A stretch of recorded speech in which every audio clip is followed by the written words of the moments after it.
नमस्कार दोस्तों, आज के इस वीडियो के छोटे से क्लिप में हम सीखेंगे जो केवाला कितने प्रकार का होता है। ठीक है, तो दोस्तों केवाला टोटल 5 प्रकार का होता है। इसमें पहला केवाला हो गया कायमी केवाला, जिसको सेल्डेड बोलते हैं। दूसरा केवाला हो गया दर केवाला।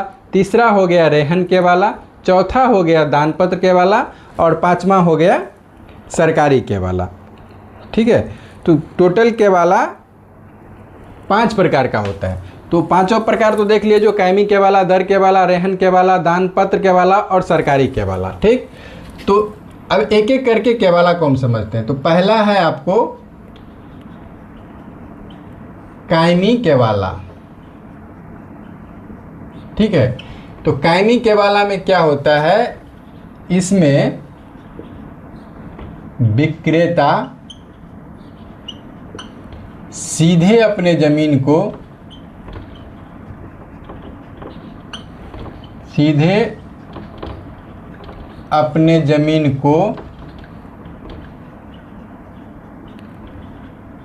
खरीदार को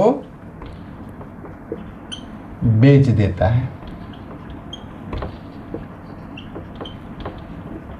पहला कायमी केवाला हुआ, जिसको हम लोग सेल्डेड भी बोलते हैं। इसमें विक्रेता क्या करता है, सीधे अपने जमीन को खरीदार को बेच देता है। और ये जो होता है केवाला का सबसे मजबूत पक्ष होता है। ठीक, पहला केवाला तो समझ गए। अब दूसरा केवाला है आपको दर केवाला। ठीक है, दूसरा केवाला हो गया दर केवाला। इसमें क्या होता है, जमीन, दर केवाला किसको बोलता है, तो इसमें क्या होता है, जमीन का मालिकाना हक का तो ट्रांसफ़र हो जाता है। ठीक है, इसमें क्या होता है, जमीन का, दर केवाला का मतलब होता है जो जमीन का मालिकाना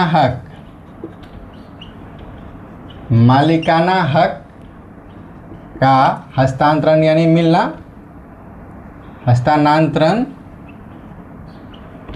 तो हो चुका होता है, हो चुका होता है, लेकिन उस केवाला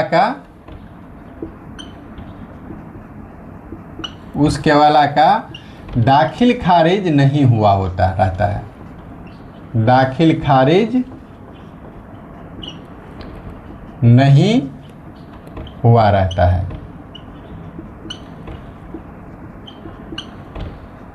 ठीक, दो केवाला समझ गए। दर केवाला में क्या होता है, ज़मीन तो आप बेच चुके हैं, मान लीजिए आप किसी से ज़मीन तो खरीद लिए, ठीक है, लेकिन उस ज़मीन का आप दाखिल खारिज अभी तक नहीं करवाए हैं, तो वो ज़मीन दर केवाला कहलाता है।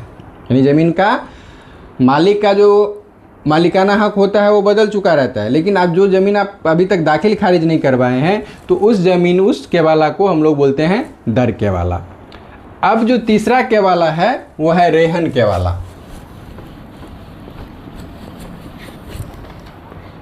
तीसरा केवाला हो गया आपको रेहन केवाला।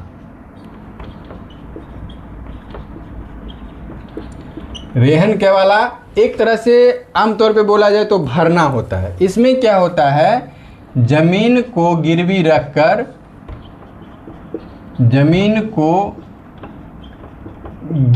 रखकर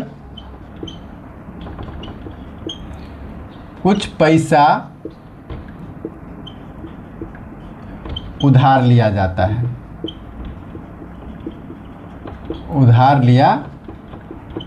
जिसको आमतौर पे हम लोग क्या बोलते हैं, भरना ही बोलते हैं। यानी आपके पास मान लीजिए 5 कट्ठा ज़मीन है, वो आप किसी को ज़मीन गिरवी रखे और उसके बदले में आपको पैसा मिला, तो तब जो पेपर तैयार होता है, तब जो केवाला तैयार होता है, उसको हम लोग बोलते हैं रेहन केवाला। उसके बाद चौथा हो गया आपको दानपत्र केवाला। तो दानपत्र में क्या होता है, जो रैयत यानी जो भी ज़मींदार है, रैयत क्या करता है, अपने ज़मीन को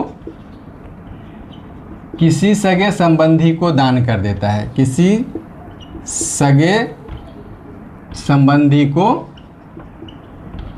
दान कर देता है। उसके वाला को हम लोग बोलते हैं दान पत्र केवाला। और पांचवा हो गया सरकारी केवाला। ठीक है, सरकारी केवाला। सरकारी केवाला में क्या होता है, जैसे मान लीजिए कोई पट्टा कटा, जैसे पहले आप लोग बोलते हैं ना, तो आप लोग भी सुनते होंगे जो ज़मीन हमको ज़मीन का पर्चा मिला, पट्टा मिला, जैसे कोई बहुत बड़ा गवर्नमेंट का पट्टा है, बहुत बड़ा ज़मीन है, आपके पास रहने के लिए जगह नहीं है, किसी भी तरह से आप उसमें से जो ज़मीन आपको मिला और उसका जो पेपर तैयार होता है उसको हम लोग सरकारी केवाला कहते हैं, या एक तरह से पट्टा कहते हैं। तो यही केवाला का चारों प्रकार होता है, पांचों प्रकार होता है, कायमी केवाला, दर केवाला, रेहन केवाला, दानपत्र केवाला और सरकारी केवाला। तो हम आशा करते हैं जो आप लोग पांचों केवाला के बारे में पूर्णतः समझ गए होंगे। तो दोस्तों वीडियो कैसा लगा कमेंट में ज़रूर बताइएगा। मिलते हैं फिर नेक्स्ट वीडियो में, तब तक के लिए जय हिंद, जय भारत।